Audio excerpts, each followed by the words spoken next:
한강공원 인근의 한 음식점에서 미모의 여성이 아주 흥분해 있는데요. 어떤 일이 있었길래 이렇게 소란스러운지 들어보겠습니다. 시작하기 전에 좋아요 버튼을 클릭해 주시면 좋은 사연을 전하는데 큰 힘이 될 거예요. 안녕하세요. 저는 프랑스 파리에서 사는 에밀리 앙드레라고 해요. 저는 프랑스 민영방송국에서 국제사회부 기자로 일하고 있어요. 요즘 파리는 2024년 파리올림픽 개막을 앞두고 심상치 않은 목소리가 흘러나오고 있는데요. 개막까지 불과 한 달 정도 남은 상황에서 외국인들에게 파리에 오지 말라는 보이콧 영상이 확산되고 있어요. 실제로 프랑스계 미국인 미란다 스타르체비츠는 프랑스에 오지 마라, 몽땅 취소하라면서 누구도 올림픽을 원치 않는다. 이건 엉망진창 그 자체라고 목소리를 높였죠. 특히 파리올림픽 개최를 한 달 앞두고 생강 수질 문제 등 여러 문제가 계속 논란이 되고 있어요. 파리시는 생강 수질 정화 사업에 현재까지 최소 14억 유로, 한국 돈으로 보면 약 2조 815억 원이 들어간 것으로 알려져 있지만 여전히 수질은 수영하기 적합하지 않은 상태죠. 심지어 생강에선 이번 올림픽 종목인 철인 3종 수영과 수영 마라톤이 치러질 예정인데요. 6월 23일에 생강이 깨끗하다는 것을 증명하기 위해서 이달고 파리시장이 생강에 직접 수영하겠다고 선언했었죠. 하지만 결국 파리시장은 23일 수영을 취소하고 올림픽 개막 전까지 약속을 지키겠다고 잠정 연기해버렸어요. 파리시에서 2조 원을 들여도 수질 문제가 해결되지 않고 오히려 시민들의 불만만 커지자 비밀리에 한국으로 TF팀을 파견 보냈더라고요. 자세히 알고 보니 한강의 수질 관리 방법을 벤치마킹하기 위해서라네요. 그 소식을 제보받고 저희 팀장님도 한강과 생강을 비교하는 특집 기사를 작성하라고 지시했어요. 그래서 한국으로 취재를 다녀오게 되었죠. 사실 저는 처음으로 가보는 한국이었고 파리올림픽이라는 세간의 관심이 집중되는 대형 특집 기사를 담당하게 되었지만 전혀 기분이 좋지 않았어요. 왜냐하면 한국에 대해 큰 실망감을 느꼈던 적이 있었거든요. 혹시 새만금에서 열렸던 잼버리 행사를 기억하시나요? 제 동생이 세계 스카우트 대회 대원이라 작년 8월에 한국 새만금에서 열렸던 잼버리 행사에 참석했어요.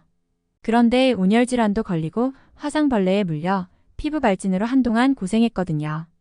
열악한 위생과 폭염 그리고 태풍 카눈 소식으로 인해 일찌감치 야영지를 철수했죠. 전화로 그 얘기를 듣는데 얼마나 깜짝 놀라고 걱정되었는지 몰라요. 그런데 야영지를 철수하고 서울로 장소를 옮기게 되었는데 정부가 신속하게 대응하고 한국 기업들도 새만금 잼버리 행사 개최를 적극적으로 지원해서 행사를 성공적으로 마무리되었다고 하더군요. 저희 동생은 당시에 현대자동차그룹 연수원으로 숙소를 배정받아 생활했는데 한국인 특유의 정에서 우러난 따뜻한 환대와 세심한 지원을 받았다고 했어요. 제기차기, 공기놀이, 윷놀이 등 한국 전통 민속놀이를 즐겼고 최신 K-팝 댄스도 배웠대요. 특히 마지막 날의 K-팝 콘서트는 정말 잊지 못하겠다며 만족해하더라고요. 심지어 프랑스로 돌아온 동생은 이번 여름에는 한국을 제대로 여행하기 위해 한 번 더 갈 거라고 하더라고요.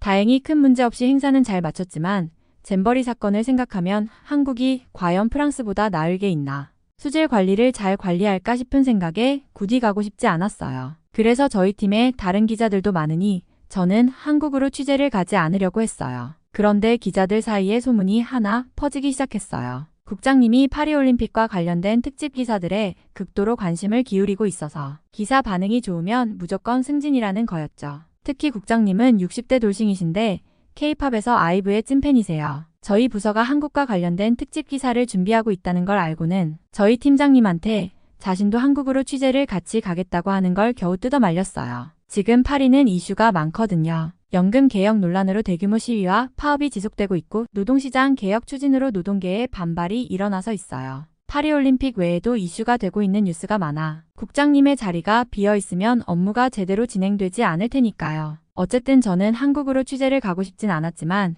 승진이라는 얘기에 귀가 솔깃해졌죠. 저도 어쩔 수 없는 월급쟁이 직장인이라 승진이라는 얘기에 마음이 기울더라고요. 그래서 취재를 신청하긴 했지만 막상 경쟁률이 높아 못 갈 수도 있겠다 생각하고 있었어요. 한국으로 취재를 가고 싶어하는 기자들이 의외로 많더라고요. 거기에 승진 소문까지 있다 보니 지원자가 더 몰렸어요. 그런데 갑자기 팀장님이 저를 부르시더니 저번 프랑스 정부의 이민자 정책과 관련해서 썼던 제 기사가 반응도 좋았고 인상 깊게 봤다면서 이번 한국 취재를 다녀오는 걸 제안하시더라고요. 좋게 봐주셨다는 얘기에 기분이 좋으면서도 정말 한국에 간다니 걱정도 되었죠. 하지만 승진의 기회도 잡았으니 한국을 제대로 취재하고 와야겠다고 생각했어요. 방송국에서 취재를 다닐 때 보통 유럽 국적기를 예약하거든요. 그런데 이번에는 취재 욕심에 한국 국적기를 타는 것부터 해봐야겠다고 생각했죠. 그리고 마침 프랑스 파리에서 서울 인천공항으로 가는 직항 노선이 있길래 아시아나 항공을 예약했어요. 큰 기대 없이 그냥 한국 국적기를 이용하면서 다른 점이 있을까 하는 생각으로 선택했는데 한국 국적기를 이용한 건 너무나 잘한 선택이었던 것 같아요. 항공기를 타자마자 저는 눈이 휘둥그레졌거든요. 아시아인들은 까무잡잡하고 키도 작고 못생긴 줄 알았어요.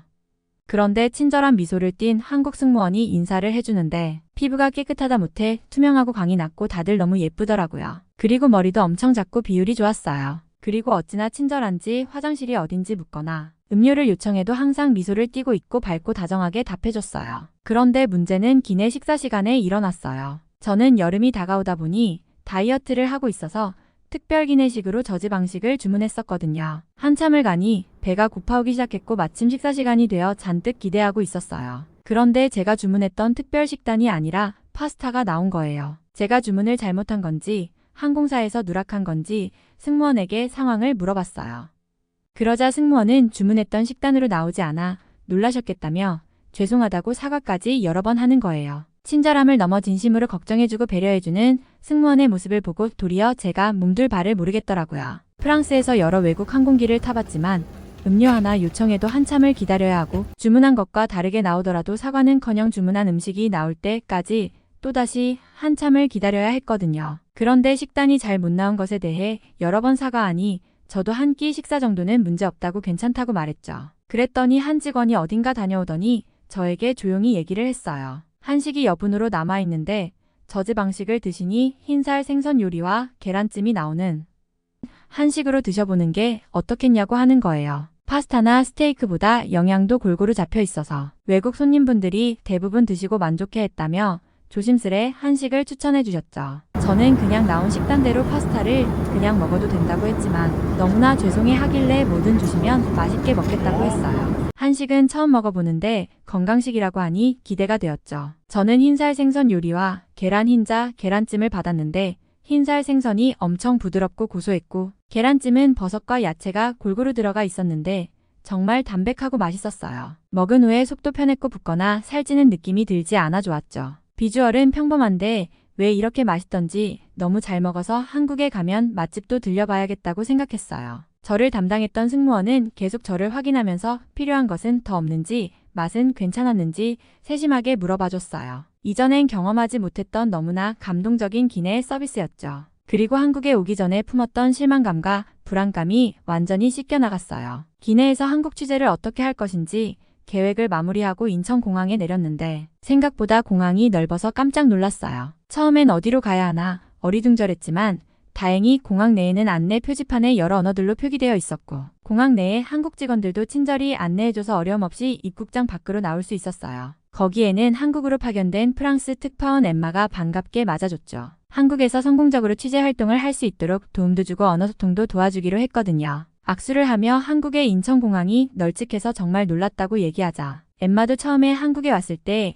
인천공항을 보고 저처럼 똑같이 놀랐다고 하더라고요. 이제는 한국에 온 지 4년이 다 되어가서 거의 한국인이 다 되었다고 했죠. 그리고 앞으로 한국에서 놀랄만한 일들이 한두 개가 아니니 기대하라고 하더군요. 그리고 취재 일정이 오후로 잡혀 있어서 저희는 우선 식사를 하고 한강을 한번 둘러본 뒤에 한강 수지를 관리하고 있는 한강유역환경청으로 가기로 했어요. 그렇게 공항을 빠져나와 엠마가 예약했다는 한식당으로 가고 있었죠. 한참 도로를 달리고 있는데 저기 멀리에 트럭 한 대가 전복되어 있더라고요. 무슨 상황인지 정확히 몰랐지만 사과를 담은 트럭 한 대가 넘어져서 사과가 도로 위를 굴러다녀서 도로는 엉망이 되었어요. 도로 위의 차들은 모두 꼼짝도 못하고 그 자리에 멈춰 있었어요. 저는 오랜 비행을 한지라 얼른 목적지에 도착하고 싶었어요. 배도 고프고 취재 약속 시간까지 늦는 건 아닌지 걱정하며 짜증이 올라오려고 하는데 그 순간 갑자기 프랑스인 특파원 엠마가 차문을 열고 나가는 거예요. 저는 깜짝 놀라 이게 무슨 일인지 지켜봤어요. 그리고 사과 트럭 쪽으로 가더니 그 아저씨를 돕기 시작하더라고요. 더 놀라운 건 주변에 멈춰있던 차에서도 사람들이 하나 둘 내리더니 트럭 쪽으로 가는 게 아니겠어요. 그리고 다들 흩어진 사과들을 줍더라고요. 저는 혹시나 사과를 훔쳐가는 게 아닌가 하고 의심스럽게 바라봤는데 모두들 트럭기사 아저씨를 도와 사과들을 정리하고 있더라고요. 젊은 남자분들은 다 같이 힘을 내서 트럭을 들어 올렸고 모두 사과를 주워 담는 등 활동에 동참했죠. 그리고 어떤 분은 119구조대와 경찰에 신고했고 어떤 분은 아저씨가 다쳐서 이마에서 피가 나니 수건으로 지혈도 해주더라고요. 그리고 아저씨가 큰 사고에 놀라 다리에 힘이 없으니 안전한 곳으로 앉아있도록 부축도 해줬어요. 길 바닥에 굴러다니는 사과와 박스들을 혼자 치우면 일시간은 넘게 걸릴 일들이 10분 만에 끝나는 모습을 보고 저는 지금 제 눈앞에 무슨 일이 벌어진 건지 어안이 벙벙했어요. 그리고 사과 트럭을 몰던 아저씨는 절뚝거리며 다들 너무 감사하다며 눈물을 흘리시더라고요. 알고 보니 아저씨가 졸음이 와서 깜빡 졸았는데 이렇게까지 큰 전복사고가 날 줄 몰랐다고 하셨죠. 너무 놀라고 아파서 몸은 움직이질 않는데 자신 때문에 도로도 엉망이고 차들도 정체되어 있는 데다가 너무 당황스러워서 무엇부터 할지 너무나 막막했는데 이렇게 다들 도와줘서 너무 고맙다고 하셨어요. 구조대와 경찰차가 도착하기도 전에 일이 마무리되는 것을 보고 한국인이 경외롭게 보이기까지 했어요. 그리고 한국 사람들은 도대체 어떻게 이럴 수 있지 싶은 생각까지 들었어요. 다시 식당을 향해 가는 길에 차에서 프랑스인 엠마에게 한국 사람들은 원래 그런 거냐고 물어봤어요. 그랬더니 엠마가 웃으며 말하더라고요. 한국인은 정이라는 문화가 있는데 위기 상황에서 서로를 돌보고 돕는 게 당연하다는 거였죠. 자신도 프랑스에서 한국으로 와서 힘들었을 때가 있는데 한국인 동료들이 발벗고 도와줘서 한국에 잘 정착할 수 있었다는 거예요. 자신도 한국에서 도움을 많이 받았다 보니 아까 트럭 사고를 보고 가만히 있을 수가 없었다고 했죠. 그리고 한국인들이 이웃을 위해 자발적으로 나서는 모습에 감동해서 4년이 넘도록 한국에서 특파원 생활을 하고 있다는 거예요. 저는 그 얘기를 듣고 감탄을 했죠. 프랑스였다면 길에 떨어진 사과나 주워가고 차에서 나가서 도와주는 사람은 아무도 없을 거예요. 신고를 해서 경찰이나 구조대가 오기 전에 나서서 도와주는 사람은 절대 없죠. 동생이 말했던 한국인의 따뜻한 정이라는 게 이런 건가 하며 실제로 보게 되니 저도 감탄했어요. 그렇게 특파원 엠마와 함께 식당에 도착했어요. 특별히 건강식이면서 한국에서 유명한 설렁탕집을 예약했다고 했죠. 서울에서 가장 오래된 100년이 넘은 음식점이 바로 설렁탕집인데 설렁탕은 한국 음식 중에서 남녀노소 누구나 즐겨 먹는 음식이라고 했어요. 소뼈와 소의 여러 부위를 넣고 10시간 이상 끓인 국물에 살코기를 넣은 탕이라고 설명해줬죠. 국물에 고기가 들어가 있는데 무슨 맛으로 먹을까 하는 생각이 들었어요. 제 생각을 읽었는지 엠마가 설렁탕에 밥과 소금, 후춧가루, 파 등을 넣고 간을 맞춰 먹는다는 거예요. 프랑스 요리에서도 다양한 뼈 육수를 활용하여 깊은 맛을 내는 요리가 있는데 한국처럼 숯뼈를 오랫동안 고아 만든 진한 국물 음식을 먹어보는 건 처음이었어요.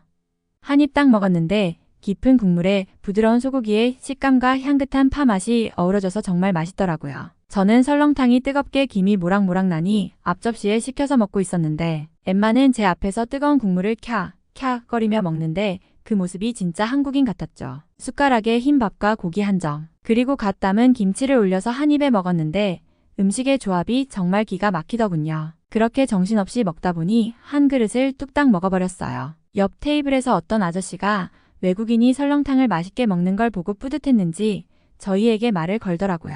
설렁탕이 맛도 있지만 건강에도 아주 제일이라며 자신은 자주 먹는다는 거예요. 그러면서 설렁탕이 몸에 어떻게 좋은지 설명해 주셨죠. 설렁탕에는 단백질, 칼슘, 콜라겐 등 다양한 영양소가 풍부하게 들어가 있는데 근육과 관절에도 좋고 면역력과 피로회복에도 최고라고 하시더군요. 먹고 나서 속도 편하니 자주 먹으러 오라고 하시더라고요. 그래서 저는 아저씨가 가게와 관련 있는 분인 줄 알았는데 그냥 단골 손님이라면서 허 웃으셨죠. 너무 든든하게 먹으니 배불러서 엠마에게 밖에서 좀 걷고 싶다고 했죠. 그러자 엠마가 근처 한강에서 소화도 시킬 겸 산책을 가보자고 하더라고요. 저는 밥 잘 먹고 비린내 나는 강가에서 산책을 할 필요가 있나 싶은 생각이 들었지만 엠마를 믿고 한강으로 가보기로 했죠. 그렇게 엠마를 따라 한강으로 갔는데 드넓게 펼쳐진 한강을 실제로 처음 보게 되었어요. 그리고 한강은 이상한 물 냄새도 안 나고 정말 깨끗했어요. 그 모습을 보자 지린내 나고 쓰레기들도 둥둥 떠다니는 파리의 생강이 생각났죠. 파리올림픽으로 복구 작업을 열심히 하고 있지만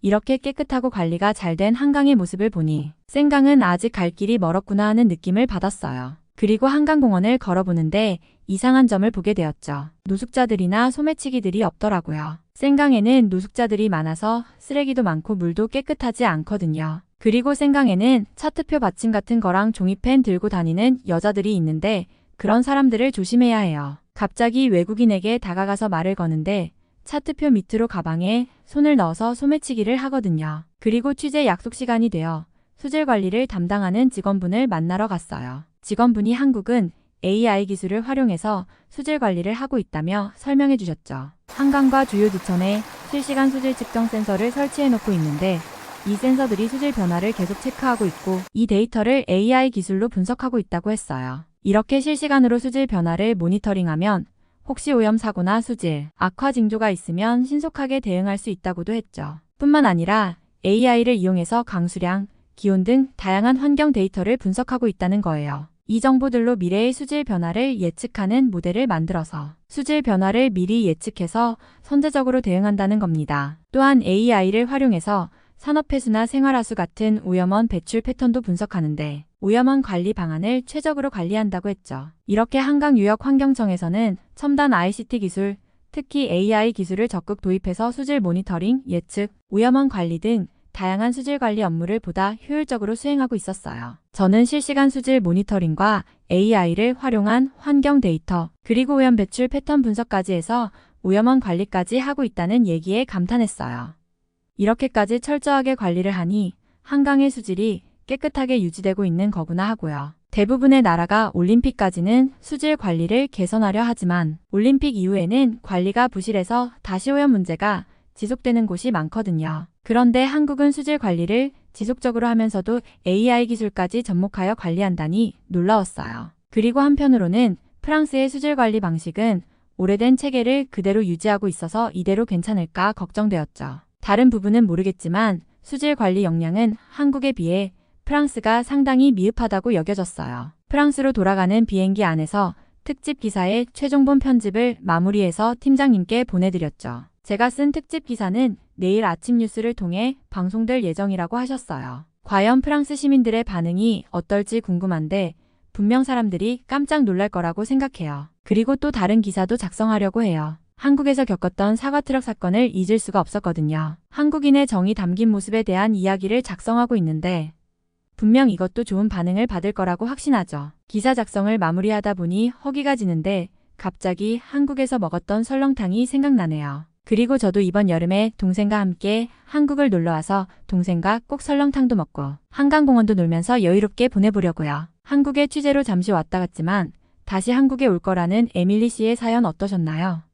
어떻게 프랑스 아가씨가 설렁탕 맛에 빠져버린 건지 모르겠어요. 이게 모두 K푸드의 매력이라고 생각해요. 한국에 대한 특별 기사가 꼭 좋은 반응을 받아 승진까지 되시길 바랄게요. 오늘의 사연이 좋으셨다면 좋아요와 구독 버튼을 눌러주시고 또 만나요. 이상 월드 생생튜브였습니다. 감사합니다.